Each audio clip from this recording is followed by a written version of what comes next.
Welcome to the latest episode of our podcast series for advisors considering the independent space. Today's episode is an industry update. Are the wirehouses getting ready to give independents a run for the money this year? I'm Mindy Diamond, and this is Mindy Diamond on Independence.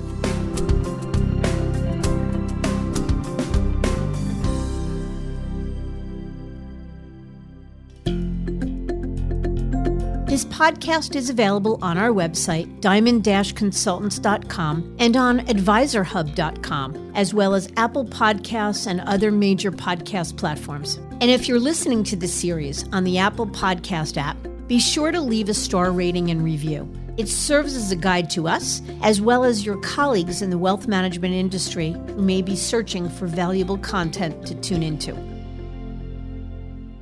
Morgan Stanley's $13 billion acquisition of E*TRADE Financial was this month's news in the wealth management industry.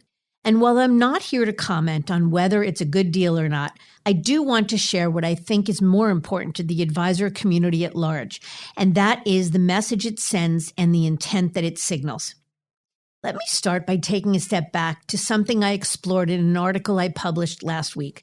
We believe there is a brewing resurgence at the wirehouses in terms of recruiting.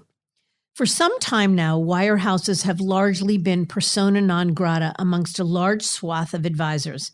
That is, that advisors assumed there are no real differences between the firms, that they're all about bureaucracy, limitations, and a lack of control. That general sense of disenfranchisement amongst advisors and the fact that the wirehouses, for the most part, and certainly with the exception of Wells, took themselves out of the recruiting game for the past 2 years. So, many advisors chose to stay put by default and not by choice, while others moved away from the traditional brokerage world to the regional firms, to boutiques like Rockefeller Capital Management or First Republic Private Wealth Management, or to independents. With the exception of very selectively recruiting high-profile teams, the wirehouses have been largely not playing to win the recruiting turf battle. But the pullback on recruiting wasn't sustainable. We knew it all along, that it was just a matter of time before the wirehouses stepped back into the ring in a big way. The firms need to make up for natural attrition, the loss of some of their best teams and retiring advisors. They need to continue to scale by growing their top advisor ranks. For advisors, the wirehouse's decision to get back in the game is a good thing. Why?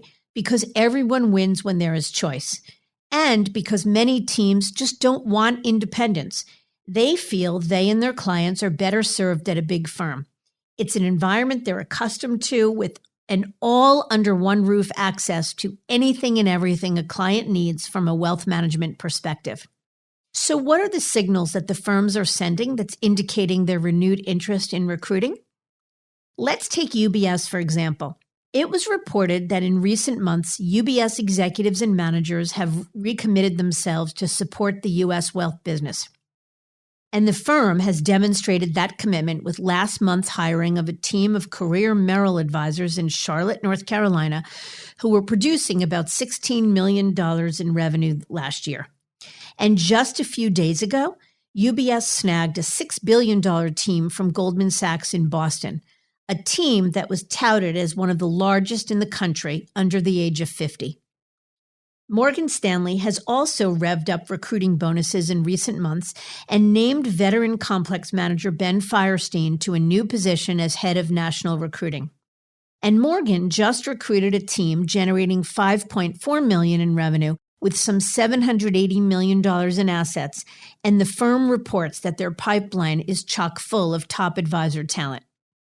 On the other hand, Merrill remains a mystery when it comes to recruiting. Their efforts seem to be most focused on recruiting younger salaried advisors, and at the same time, they just transitioned almost their entire support network to salary as well, efforts which are pushing many really good people out the door and ultimately infuriating the top advisors who relied heavily upon them.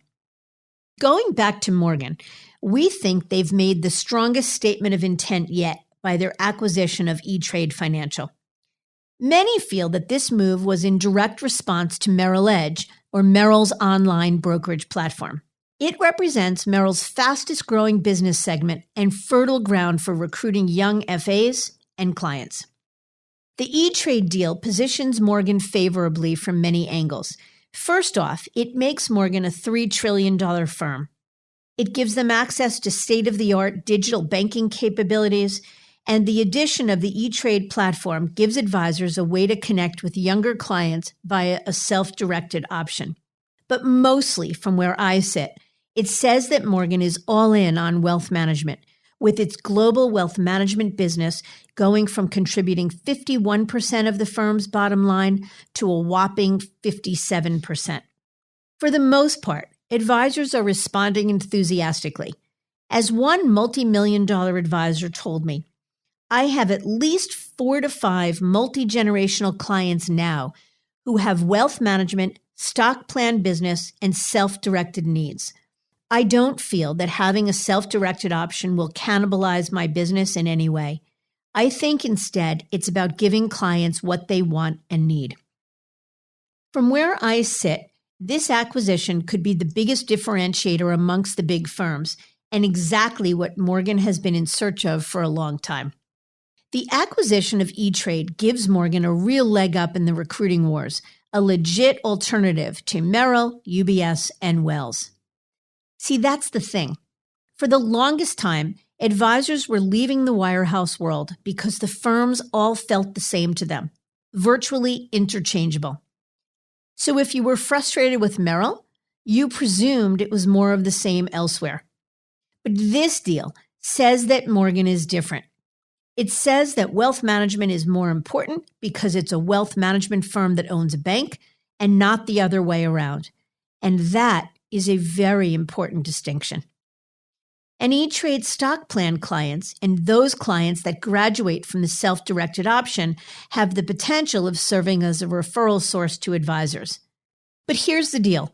We're watching closely to make sure that Morgan leaves the choice of when and how to move clients to a self-directed option to the advisors and clients themselves, not to mandate it, which was a mistake that Merrill made in forcing advisors to move clients to self-directed option, really infuriating advisor talent. As long as Morgan allows advisors the autonomy they want to decide who and when a client moves to a self-directed platform, we believe they will retain this strong advantage. So while the wirehouse resurgence may give independents a run for the money this year, those advisors who value freedom, control, and ownership more than anything will still opt for the independent space. In any case, it's important to remind advisors that keeping an open mind when considering a change is critical, because the landscape of the industry has expanded exponentially, and the waterfall of options for advisors is incredibly robust. No doubt, it all looks very different than it did the last time you may have looked around. My best advice is this: you only want to make this move once, if at all, and you want it to be right. So take the time to explore in a strategic and thoughtful way.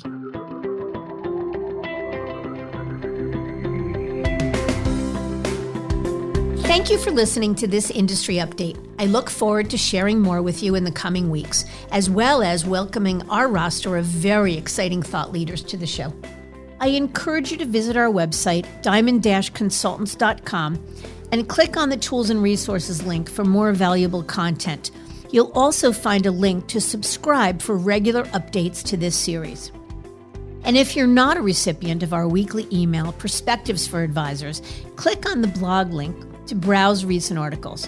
Feel free to email or call me if you have specific questions. I can be reached at 908-879-1002 or mdiamond@diamond-consultants.com. Please note that all requests are handled with complete discretion and confidentiality. Thank you for listening. I also want to thank Advisor Hub for sharing this podcast with their viewers and subscribers. This is Mindy Diamond on Independence.